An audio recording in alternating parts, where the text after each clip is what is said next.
Bueno, buenas noches para los bendecidos, gracia y paz. Bienvenidos a este nuevo encuentro con la palabra. Quiero invitarlos, por favor, para que ustedes conmigo leamos nuevamente Romanos capítulo 3, versículo 21, que es el texto en el que nos quedamos en la ocasión anterior. Romanos 3:21, estamos hablando de ministros competentes de un nuevo pacto. Hemos estado hablando de la gracia, hemos estado hablando de la importancia de no confiar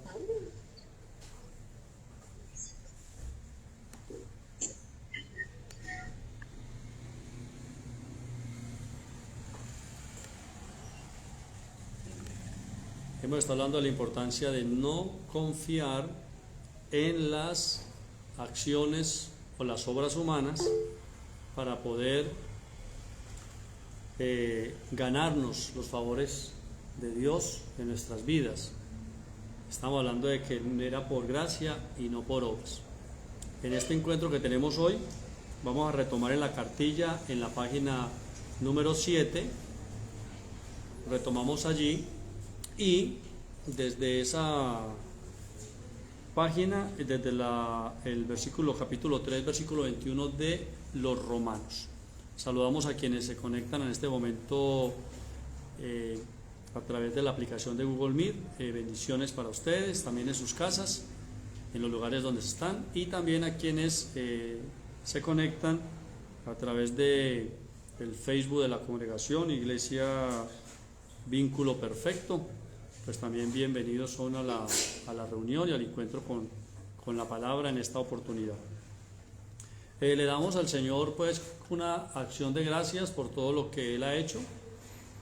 Agradecemos a Dios porque Él ha sido bueno con nosotros, que su misericordia no ha faltado, y aprovechando el hecho de que ha estado algo húmedo el ambiente, que ha habido algo de lluvia, pues recordar que nos unimos a la expresión de el profeta que transmite la palabra del Señor y que nos enseña y nos recuerda que cuando llueve, nosotros en vez de maldecir o en vez de quejarnos por causa de la lluvia, recordamos esta palabra, que es una oración también que levantamos para el Señor en este momento, y es que como la lluvia desciende y riega la tierra y la hace germinar, así también la palabra que Dios habló ha descendido, riega la tierra y la hace germinar. En ese sentido, no hay una sola palabra que Dios haya hablado que vuelva vacía a Dios. Toda palabra que ha salido de la boca de Dios volverá a Dios llevando fruto. El fruto es aquello para lo que Dios la envió, es decir, la palabra hará aquello que Dios dijo que iba a hacer. Así como la lluvia al caer sobre cualquier terreno le da vida. Me decía un agricultor, una persona que cultiva en el departamento del Valle, ellos en ocasiones, cuando no hay lluvia, lo que tienen que hacer es que ellos riegan la tierra, ellos mismos artificialmente le bombean agua. Pero él me decía, las plantas responden de una forma tan diferente. Se ve la vida, se ve el verdor, se ve la forma en que la planta responde tan positivamente cuando llueve, o sea, con un aguacero. Y no es lo mismo que cuando uno le echa agua o la riega a través de estos métodos. Qué interesante eso, ¿no? Porque Dios dijo que como desciende de los cielos la lluvia. Entonces a Dios le damos las gracias por reunirnos una vez más esta semana, por habernos ayudado hasta el día de hoy en cada uno de los diferentes procesos o situaciones que vivimos. Dios ha sido fiel, nos ha sostenido su misericordia, y en el nombre del Señor entonces damos inicio a nuestra reunión. Amén. Así es. Bueno, Romanos 3:21 nos dice la palabra que en el momento en que Pablo está escribiendo la carta, en ese momento que Pablo escribe la carta, estamos en la página 7 de la cartilla, Romanos 3:21, en ese momento en que Pablo escribe la carta, él dice, ahora, o sea, en ese momento de la historia, aparte de la ley, que era lo que estaba desde Moisés hasta los primeros años de la iglesia, en vigencia, pues, en vigencia, ¿sí? Recordemos que la ley estuvo vigente desde Moisés, en el Éxodo, en el monte Sinaí, Éxodo capítulo 20, la ley estuvo en vigencia hasta el momento en el que el Señor muere y resucita. Hasta ahí estuvo en vigencia, que se sostuvo 37 años más a través de los sacrificios que se siguieron realizando en el templo, casi hasta el año 70. Ahí definitivamente cesó completamente la ley. La influencia de la ley sí se ha sostenido hasta nuestros días, hasta nuestro tiempo, pero ya no hay un templo donde ir a adorar al Dios del Antiguo Testamento, sino que ahora Dios diseñó un templo nuevo que es un cuerpo, que es espiritual, donde los que le adoran en espíritu y basados en la verdad presente. Y la verdad presente es el Evangelio de Jesucristo. Entonces, en ese momento de la historia, aparte de la ley que estaba en ese momento, se manifestó, entró en el mundo la justicia de Dios. Esa justicia de Dios fue testificada en el libro de la ley y también por los profetas. Nosotros ya sabemos hoy, después del estudio y después de casi 2000 años, que la justicia de Dios es el Señor Jesucristo. Entonces, aparte de la ley que estaba en ese momento, se manifestó en ese momento la justicia de Dios. Es decir, el Hijo de Dios vino y estuvo entre nosotros. Y Él nos justificó. Recordemos que el Señor no solo nos perdonó, porque el acto de perdonar es pasar por alto la ofensa, ¿sí? O sea, sí, son pecadores y los perdono, o sea, son pecadores perdonados. Él nos justificó, es que Él borró, Colosenses 2:14, ¿cierto? Anuló el acta de los decretos que había contra nosotros, que nos era contraria porque nos acusaba. La paga del pecado es la muerte, o sea, nos acusaba. Dice, anuló el acta de los decretos que había contra nosotros, la quitó de en medio de entre Dios y nosotros y la clavó en la cruz sobre Jesús, que es la víctima, es el Cordero inocente que muere a causa de nuestros pecados y de nuestras transgresiones. Entonces nos justificó, porque para Dios, cuando nos mira, nos ve a través de Jesucristo, y al vernos a través de la sangre de Jesucristo, Dios nos ve como gente que nunca ha pecado o que nunca ha errado. Por eso es que la gracia es tan maravillosa, porque la gracia nos invita a vivir a la altura del llamamiento que tenemos.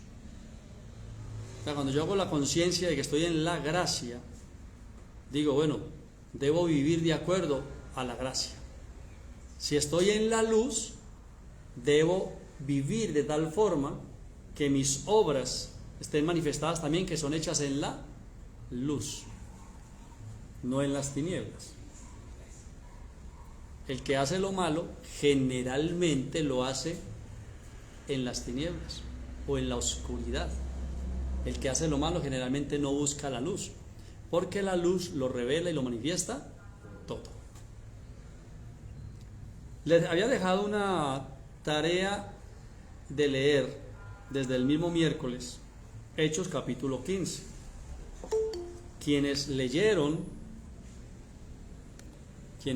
Hechos 15, que era la sugerencia o la tarea, pues, porque estamos en una escuela estudiando esta cartilla, en estas clases, se encontraron, y vamos a recordar ahí rápidamente, que Lucas y Hechos son la primera y la segunda carta de los escritos del médico Lucas.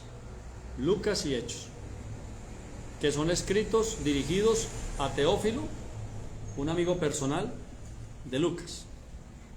Que Lucas garantiza que en el libro de Lucas y en el libro de Hechos, los hechos están narrados, según lo testifica Lucas, en lo más ajustado posible a cómo sucedieron los acontecimientos como tal.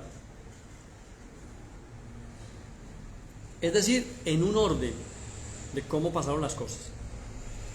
Hechos 15 narra, para los que aún no lo saben, por favor lo pueden escribir en la cartilla, en alguna parte de la cartilla, o en la Biblia, o en el cuaderno de estudio. Hechos 15 narra el primer concilio de la iglesia, el primer encuentro de los padres de la iglesia. En esa ocasión, los 12. Judas no estaba, pero estaba Matías, que reemplazó a Judas.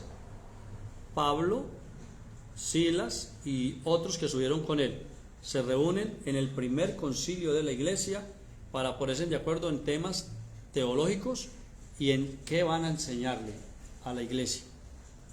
Hechos 15 nos deja claro a nosotros lo siguiente: que Pedro, Juan y Jacobo, ese Jacobo es el mismo escritor de Santiago, que Pedro, Santiago y Juan hablan públicamente y reconocen públicamente que ni ellos, o sea, ellos tres y los otros, ni los padres de ellos, los otros patriarcas y los que practicaban el judaísmo, ninguno de ellos pudo cumplir con las exigencias de la ley de Moisés. O sea, eso queda claro en Hechos capítulo 15. ¿Qué también queda claro en Hechos capítulo 15? Que los padres de la iglesia decidieron allí conjuntamente no imponerle a los gentiles que se convertían al evangelio, no imponerles la carga de obedecer la ley de Moisés. La razón por la que no les podían imponer la carga de obedecer la ley es porque ni ellos mismos ni los antepasados la habían cumplido. También manifestaron allí como un consejo pastoral de los padres de la iglesia, que le sugerían a los gentiles que se convertían al cristianismo, sobre todo a los líderes de ellos, a los pastores, que con sus comunidades no se olvidaran de los pobres y que no comieran en lo posible lo sacrificado a los ídolos o bebieran sangre. Esas son las recomendaciones pues que salen de allí, del primer concilio como tal. Pero ¿qué queda claro allí? Que el camino a seguir es el camino de la justicia, o sea, que es a través de Jesucristo, que es a través de la fe, porque si durante más de 1500 años de historia y de ley ninguno pudo agradar a Dios, no se podía pretender que ahorita si ellos siguieran tratando o intentando agradar a Dios por medio de la ley. Eso pues queda allí del primer concilio. Otra cosa interesante que se dio allí en el primer concilio es esta. Resulta que como Dios es dueño del Espíritu y de la gracia, algo que quedó claro allí es que Dios le dio el Espíritu Santo a los gentiles que se habían convertido a Jesucristo, la mayoría de ellos a través del ministerio del apóstol Pablo, y que les dio el Espíritu Santo sin que se circuncidaran, o sea, sin circuncidarse recibían el Espíritu Santo, y sin haberse bautizado recibían el Espíritu Santo. Entonces Santiago y Pedro dicen: si Dios no les negó a estos que se han convertido el Espíritu Santo, ¿por qué nosotros no les vamos entonces a conceder el derecho de que ellos también sean iglesia? O sea, ¿por qué no los vamos a abrazar o a recibir si Dios, que es el dador de la gracia, les concedió el Espíritu Santo sin cumplir la ley de Moisés? Es decir, que no era un prerequisito obedecer la ley. Y Dios ha seguido con el método hasta el día de hoy. Dios le da el Espíritu Santo a los gentiles, a los no israelitas, a los no judíos, solo con creer en Jesucristo, que es donde se cumple Efesios capítulo 1 versículos 12 y 13, donde dice que nosotros, habiendo oído el evangelio de la verdad y habiendo creído en él, fuimos salvos, y que Dios nos selló y nos dio las arras o sello de su espíritu, las arras de nuestra herencia. Dios nos dio al Espíritu Santo. Cada creyente, cada hijo de Dios es un templo, es un vaso. Cada hijo de Dios es un templo o un vaso donde está el Espíritu Santo. ¿Cómo sabe usted que tiene el Espíritu Santo? ¿Cierto? Porque no hay un carnet que yo pueda darle, y ninguna iglesia le puede dar un carnet y decir, vea el carnet que tengo al Espíritu Santo, ¿cierto? No hay forma. Lo más que una iglesia puede darle es una membresía, ¿cierto? Usted es miembro de la iglesia porque se bautizó en agua, ahora es parte de la iglesia y le dan una fe de bautismo o un certificado de bautismo, pero eso se lo da la denominación o la iglesia, y se lo dan es cuando usted se identifica con esa denominación, y muchas veces lo hace a través del bautismo. Pero no hay un carnet que diga uno tiene el Espíritu Santo. El Espíritu Santo, el sello de Dios en nosotros, es invisible a los ojos. Y el sello del Espíritu Santo no es tanto en el cuerpo, sino que es en el corazón, en nuestro espíritu. Por ejemplo, de entrada, ¿cómo sé yo que ustedes tienen el Espíritu Santo? Porque están oyendo esta palabra. Porque Él es el que produce en nosotros el querer y el hacer, y es el que nos da la disposición para oír a Dios o acercarnos a Dios, o el término que usamos, aunque Dios no está perdido, buscar a Dios, ¿cierto? Acercarnos a Él. Además, cada uno sabe en su propio corazón, y es algo que solamente lo experimenta uno, que uno sabe que aunque no se pueda explicar con palabras o con al menos fácilmente, uno sabe que Dios está ahí. O sea, uno sabe Dios está ahí. A veces uno lo siente, a veces no lo siente, a veces uno ve a Dios más cercano, otras veces no lo ve tan cercano, pero uno sabe que Dios está ahí. Ese sello, esa seguridad es por fe, es espiritual, ¿cierto? Sabemos que somos hijos de Dios.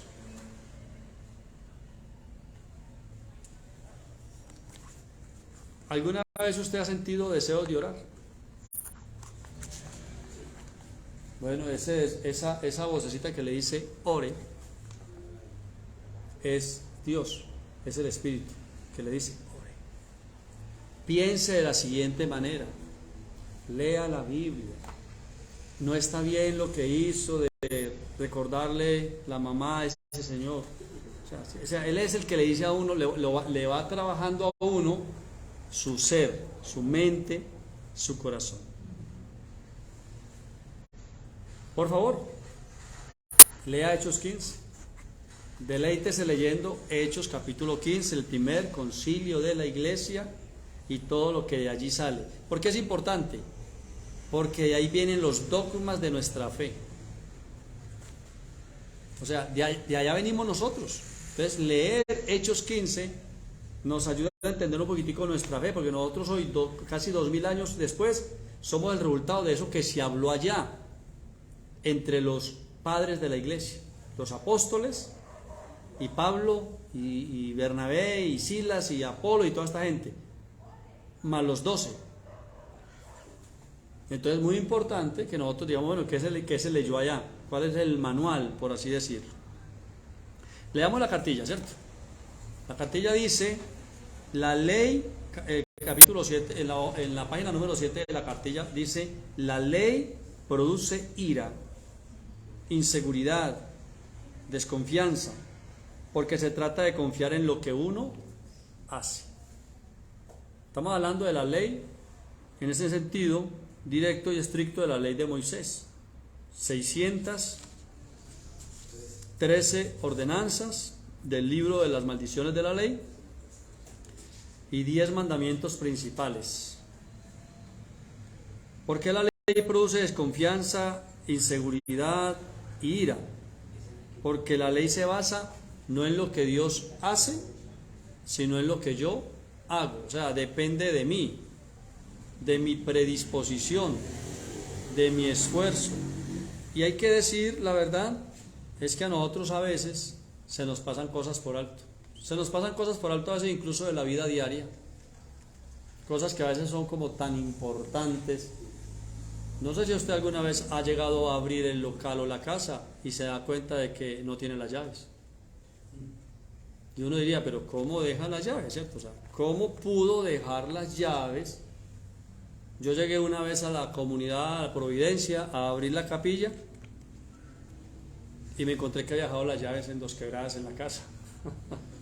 Como yo llego los domingos temprano, generalmente 1 hora, hora y media antes, pues lo que tuve que hacer fue que inmediatamente me devolví en el carro para ir a la casa, recoger las llaves, y uno diría, pero va para la capilla, ¿cómo deja las llaves? Es que a uno se le olvidan las cosas a veces. La ley depende de lo que yo me acuerde, ya depende de cómo yo me sienta. Y resulta que nosotros a veces nos sentimos bien, pero hay otros días que la sinceridad es, nos sentimos muy mal. No es que yo no sentí adorar a Dios, yo no sentí alabar a Dios, yo no sentí leer, yo no sentí ir.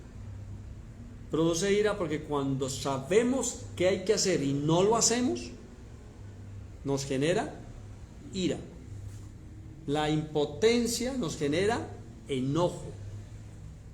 Entonces, cuando una persona depende únicamente de la ley, es una persona que generalmente va a vivir en desconfianza, en inseguridad o enojada, en ira, porque no puede agradar a Dios, aunque trata de agradar a Dios. Por eso hay personas, para hacerme entender, que ellos mismos se revientan la boca, se golpean la boca. ¿Por qué? No están locos.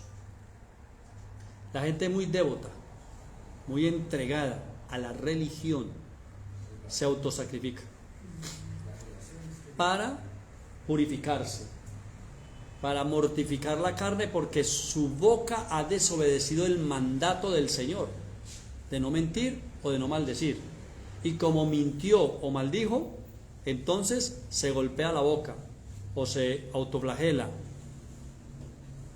Eso produce la ley en nosotros, la autoflagelación.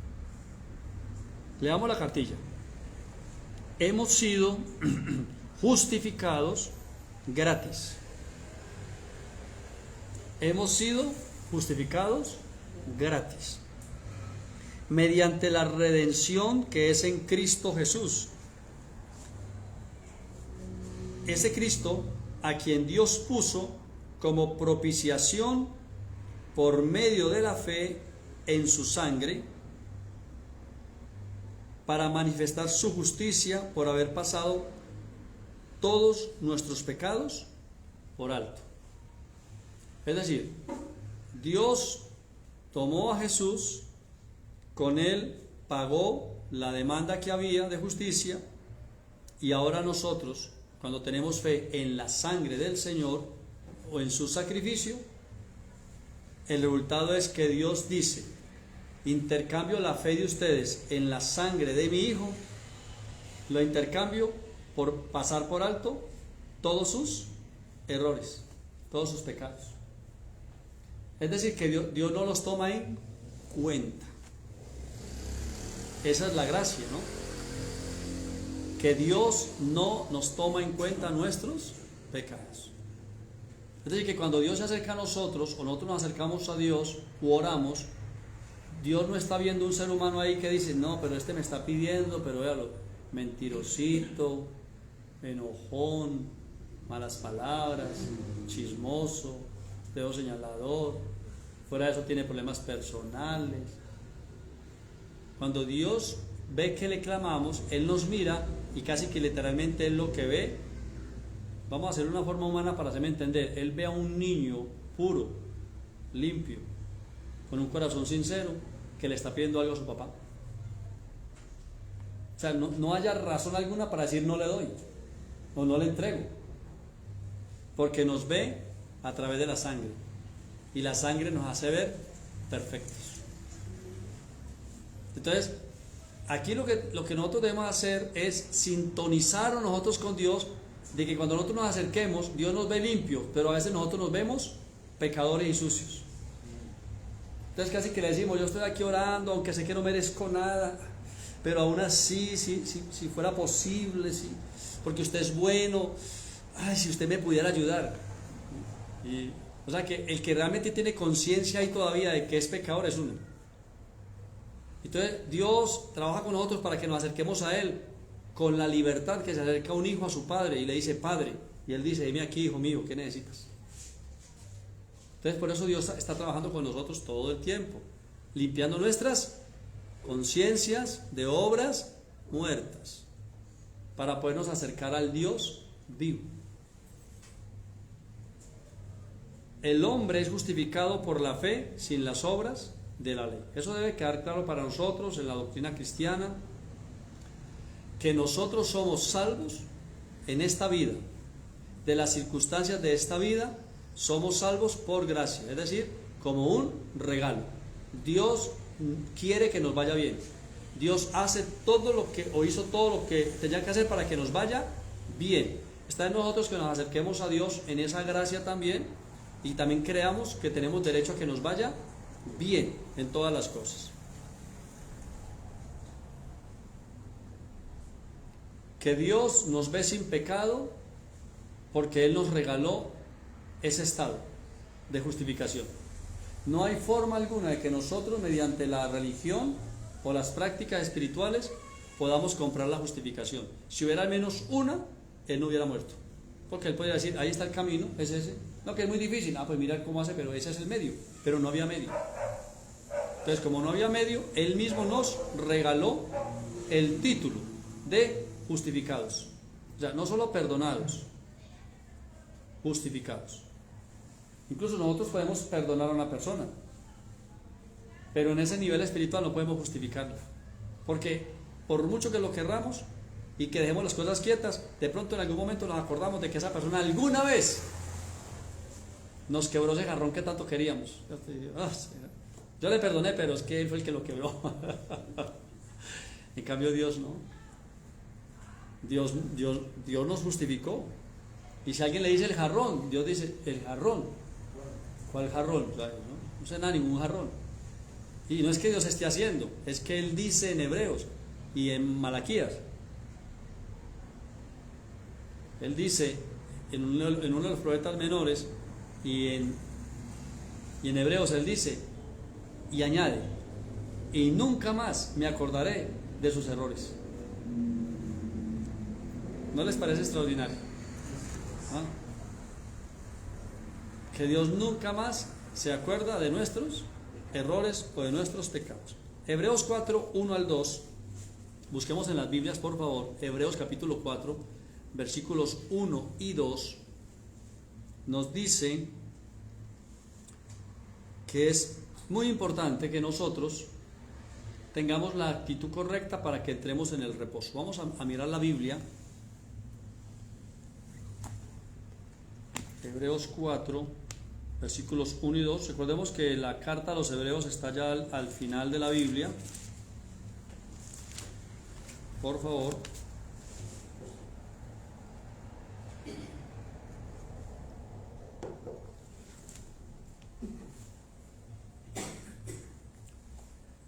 ¿Ustedes lo tienen en su casa ya?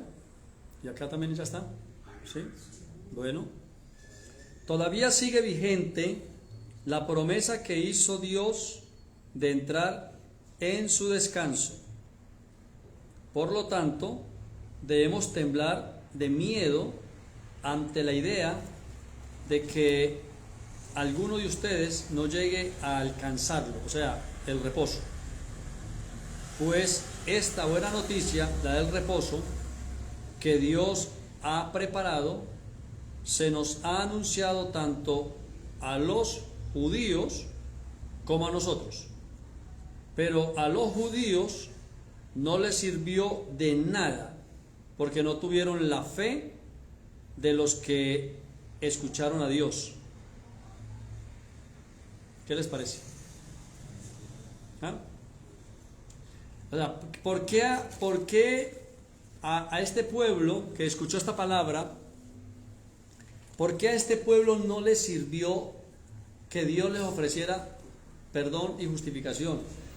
¿Por qué no les sirvió que Dios les ofreciera entrar en descanso? Es decir, no tener que hacer y hacer. Porque cuando escucharon la noticia, la escucharon como una información.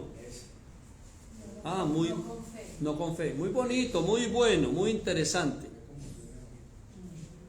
Mas no generaron fe en esa palabra de decir, pues si Dios lo dice, así es. O sea, pues Dios dijo, así es. Vamos a comenzar a vivir conforme a lo que Dios dice. Y si Dios dice que no hay que hacer, pues no hagamos. Ellos lo que hicieron fue, muy bueno, muy interesante la promesa de que un descanso, que Dios está cansado de sacrificios, de animales, que Dios está cansado de holocaustos, de ofrendas quemadas, que Dios está cansado y hastiado de los ayunos que ellos hacían. Muy bonito eso. ¿Para cuándo es el próximo ayuno? El sábado. Bueno, nos vemos el sábado. Eso lo queda así. O sea, muy bueno, muy bonito, pero es decir, oían y no creían. Nosotros como iglesia oímos. A Dios gracias, estamos creyendo. Estamos aceptando esta palabra. Y al creer esta palabra somos salvos.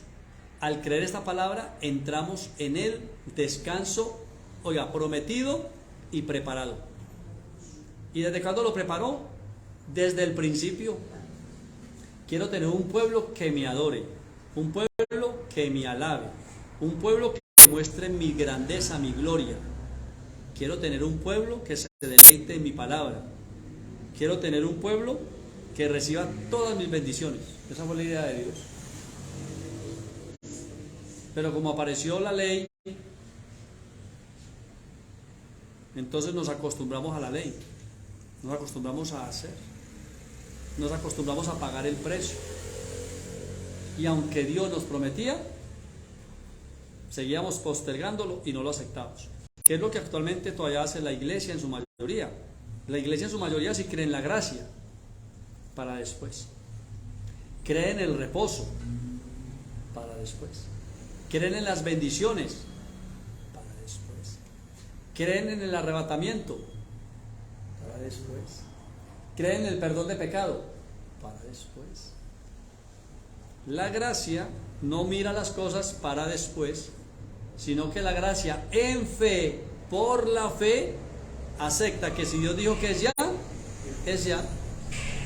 Como dice Hebreos, Dios estableció un nuevo día. ¿Cómo se llama ese nuevo día? Hoy se llama el nuevo día. Ahí está en Hebreos. Dice, Dios estableció un nuevo día llamado hoy. Hoy es el día de salvación. Entonces mire que Dios mismo no dice que es mañana. Dios dice que es hoy. ¿Cuándo fue nuestra salvación? Hoy. O sea, Dios nos hizo salvos. Entonces, el versículo 1 nos hace un llamado, que yo también quiero compartirlo con ustedes en esta oportunidad. Tengamos miedo. Tengamos temor. Tengamos miedo. ¿De qué hay que tener temor? ¿De qué hay que tener miedo? De que nos vaya a pasar lo mismo que a ellos, que por más de 1500 años escuchan una palabra y no creyeron. ¿Cuánto llevamos nosotros? 1 año, 2 años, 10 años, escuchando un mensaje una y otra vez. Y la pregunta es, ¿hemos creído? O sea, ya estamos ahí en la posición de decir, amén, yo creo, así es. Aunque tengamos en nuestra línea de sangre, en nuestra casa, en nuestra familia, gente que diga, no, eso no puede ser así, ¿qué hay que hacer? Y usted dice, pues, vea, haga una cosa, usted haga y yo no hago. Vamos a entrar en lo que dice el apóstol Pablo. ¿Qué dice el apóstol Pablo? Dice, el que ayuna, que ayune ¿para quién? Para Dios. Y el que coma ¿para quién? Entonces, ¿tú quieres ayunar? Sí, ayuna para Dios. Y mientras que tú ayunas, yo me como tu carne y me la como también dándole gracias a Dios. ¿Cierto? ¿Usted quiere vigilar? Sí, yo quiero vigilar de no dormir. Ve y vigila para Dios. Pero yo, mientras tanto, duermo para Dios. Es decir, no peleo, porque yo sí estoy diciendo una cosa, que es lo que le estoy invitando a ustedes también. Debemos acompañar la palabra de fe. Y fe es aceptar que si Dios dice que es gris, aunque todo el mundo diga que es de otro color, es gris. Porque Dios siempre tiene la razón. Como cuando Él ha dicho que somos bendecidos con toda. Y lo somos. ¿Cierto? ¿Lo somos o no lo somos? Somos bendecidos con toda Dios. ¿Que pasamos por situaciones humanas? Claro, no es que estamos en una experiencia humana y estamos vivos en esta experiencia humana. Claro. Pero aún así nosotros, gracias a la fe en el Señor Jesucristo, reinamos en vida sobre toda circunstancia. Y antes bien, en todas estas cosas, somos más que vencedores. Tenemos buena actitud, estamos creyendo y alabamos a Dios. ¿O no es así? Amén. Claro. Reinamos en vida. Voy a contarles algo que pasó como para... Porque a veces las personas pueden decir, es que el pastor habla así porque como pues es pastor, vive muy bueno. Ahora, yo vivo bueno, eso sí es cierto. Eso es cierto. Pero lo que quiero decir es que a mí también me pasan situaciones. Y entonces, de esa manera yo también vivo lo que les digo a ustedes que vivan, ¿cierto? Por ejemplo, ustedes, la mayoría no saben, hoy lo voy a contar. El 4 de diciembre, oído, estamos acá en la reunión de escuela dominical, contentos, alabando a Dios, enseñando la palabra. Faltando unos 10 minutos para terminarse la reunión, escuchamos que afuera hubo un accidente. Los creyentes quedaron como, o sea, nos asomamos, ¿qué hacemos? Entonces yo le dije, parece que hubo un problema afuera con algunas motos, salgan. Entonces salieron todos.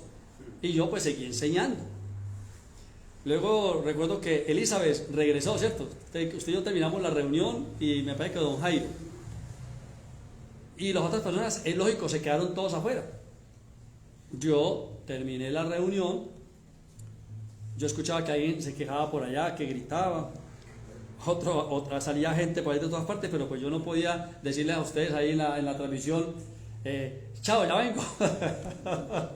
Aunque yo también tenía en mi mente, una parte de mi mente decía, y el carro, su carro, ¿qué pasaría? Ya tengo su carro. Terminé la reunión y recuerdo que me tomé un café antes de salir. Yo sabía que algo había pasado. Yo salí, sí, veo allí un carro de alta gama que le falta la parte delantera. Bajo, veo una moto, veo el bumper por allá lejos, veo una persona en el suelo y veo que todo el lado derecho de mi carro está acabado. Bueno, ahí comencé a reinar en vida sobre toda circunstancia. Digo, padre, estoy enseñando la palabra, ¿cierto? No estaba tomándome una cerveza. Dios dijo, está tomando una cerveza el pastor, que le acabe en el carro. No, estaba enseñando la palabra. Pero ¿sabe una cosa? Desde el 4 de diciembre hasta ahora, que aún no tengo la camioneta, y los que están cerca de mí lo saben, he reinado en vida sobre toda circunstancia. Entonces, en el proceso, a Dios gracias, se mandó a arreglar la camioneta, llegaron unas piezas, se demoraron casi hasta fin de diciembre, después hubo que esperar año nuevo para que la recibieran en el taller, y en este mismo momento estamos ya, entre esta semana y la otra, ya me la entregan nuevamente. Eso me ha generado una serie de cambios, porque pues yo soy una persona que requiero el vehículo constantemente, y a mí y a la familia.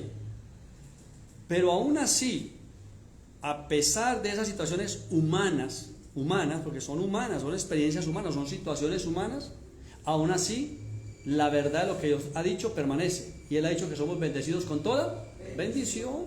Entonces, yo no he querido caer ahí en que, y si soy pastor, ¿y dónde estaban los ángeles, cierto? No, son situaciones humanas.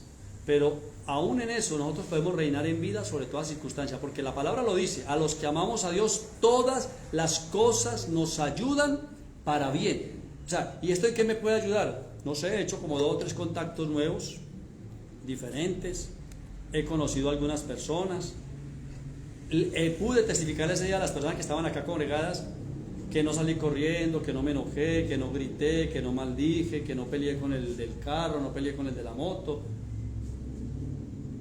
Se habló pacíficamente.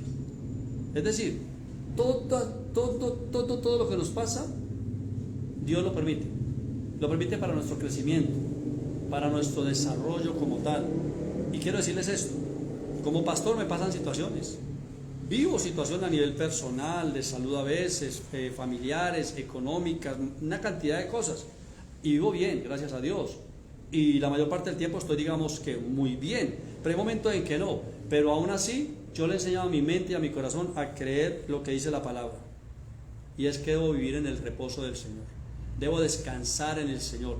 Así como estoy en esta silla donde le enseño últimamente. Así debe ser la experiencia de la vida cristiana. Hay que sentarse y descansar en lo que Dios dijo, porque el texto dice, temamos. O sea, mire, temamos, tengan temor, tengan miedo, pero ¿de qué va a tener miedo? Del diablo. Dice, no, tengan miedo o temor de no creerle a Dios lo que Dios dice. O sea, tenga miedo de eso. Porque si no le cree a Dios lo que Dios ha dicho, usted no podrá disfrutar el beneficio de lo que Dios ha dicho. Vuelvo y se lo digo. Si usted no logra creer lo que Dios ha dicho, no podrá disfrutar el beneficio de lo que Dios ha dicho. Y Dios ha dicho que somos cabeza y no cola, que estamos arriba. Oiga, que prestaremos y no pediremos. ¿Cierto? Amén, ¿o no es así? Ah, bueno. Dios ha dicho que somos sanos por la sangre o no somos sanos. ¿Libres de la maldición? ¿Sí o no? Bueno, entonces, amados hermanos, en nosotros no hay temor. ¿Por qué no hay temor? Porque somos personas que hemos estado trabajando nuestra mente, porque nuestro espíritu está perfecto en Dios. Hemos estado enseñando a nuestra mente que ella debe, por encima de cualquier circunstancia, alabar a Dios, bendecir a Dios y descansar en lo que Dios ha dicho. ¿Es o no es así? Porque Dios siempre tiene la razón. Además, algo que me llamó mucho la atención ese domingo es que la enseñanza del domingo 4 de diciembre, si usted la busca y la escucha, se basó en esto. Dios sabe lo que hace y Dios tiene el control. y estaba diciendo, Dios sabe lo que hace. ¡Pah! Y le he predicado a mi alma. Mire, y aunque parezca negativo, no ha sido negativo, ha sido una experiencia diferente, en la cual ya estamos saliendo otra vez. Pero oído, quiero decirle esto, Dios sabe lo que hace, Dios siempre tiene el control de todas las cosas. ¿Cómo terminamos hoy? Terminamos hoy diciendo que es muy importante que recordemos que el reposo no es el sábado, que el reposo no es el domingo, y que el reposo no es ningún día de la semana. El reposo es un estado espiritual. Pero si lo vamos a traer al tiempo cronológico, el reposo es hoy. Hoy. Pastor, hoy miércoles, no, hoy. Si usted mañana me pregunta ¿cuándo es el reposo? Le diré, hoy es el reposo. ¿Qué quiere decir eso? Que todo el tiempo yo estoy sentado con Cristo en los lugares celestiales. Estoy descansando en el Señor. Porque el reposo no es un día. Ay, descanse el sábado y va angustiado de domingo a viernes. Descanse el domingo y iba angustiado de lunes a sábado. No. Descanse todo el tiempo, día y noche. Porque usted y yo, oído, somos de la gente que le pone fe a la palabra de Dios. Amén. Creemos lo que Dios dice. Alabemos su nombre antes de irnos, dándole las gracias e invitándolos para la reunión del próximo domingo. Vamos a seguir tratando el tema de la gratitud y estamos hablando allí de la parte de nuestros pensamientos, nuestras emociones, todo ese proceso que tiene que ver con la gratitud como tal. Amado Padre, hoy ha sido una bendición esta oportunidad de reunirnos, de congregarnos. Gracias, Señor, porque es nuestro alimento de presencial y virtual de mitad de semana, que es como recargar un poco nuestros corazones, nuestra mente con la palabra de Dios para continuar estos otros días de esta semana hasta nuestro próximo encuentro. Estos encuentros con la palabra son vitales para nosotros, son muy importantes, los anhela mucho nuestra alma, Señor, porque vernos, saludarnos, estar juntos o hacer presencia aquí en la reunión virtual nos permite saber que somos miembros los unos de los otros, que hacemos parte de un cuerpo vivo y espiritual, de un organismo vivo que es la iglesia del Señor. Nos anima y nos ayuda mucho a escuchar la palabra de Dios. Ella nos da mucho aliento, mucha fuerza, y también es nuestra oportunidad de decirte muchas gracias, Padre, porque como contaba yo de la experiencia que tuve y que muchos tienen otras experiencias, a pesar de todo, nosotros siempre podemos declarar y creer, y sabemos que es verdad, sabemos que todo nos ayuda para bien, que Dios tiene el control, que siempre sabes lo que haces y que siempre las oportunidades que vienen siempre son mayores. Las puertas que se abren de oportunidad son mayores, amado Dios. Los beneficios que vienen siempre son mayores a nuestra vida. Por lo tanto, Padre, muchísimas, pero muchísimas gracias con toda nuestra mente, con toda nuestra alma y con todo nuestro corazón. Si alguno de tus hijos tiene alguna angustia desesperante, alguna preocupación, alguna situación específica que en este momento toma sus pensamientos en cualquier área de sus vidas o a su alrededor, te ruego, Dios, que le generes paz en su mente y en su corazón, y que de una manera extraordinaria o sobrenatural intervengas por amor a tus hijos para que esas situaciones vuelvan a la normalidad. Señor, muchas gracias en el nombre de Jesucristo. Amén, amén y amén. Gracias y paz. Gracias a ustedes que están allí conectados por su presencia. Se les ama inmensamente y se les bendice en el nombre del Señor. Hasta una próxima oportunidad. Gracias y paz. A quienes también están allí en el Facebook, gracias por replicar el mensaje, por conectarse, gracias por escuchar la palabra. Para ustedes mil y mil bendiciones, y para ustedes los presentes también gracias. Gracia y paz. Bendecidos siempre.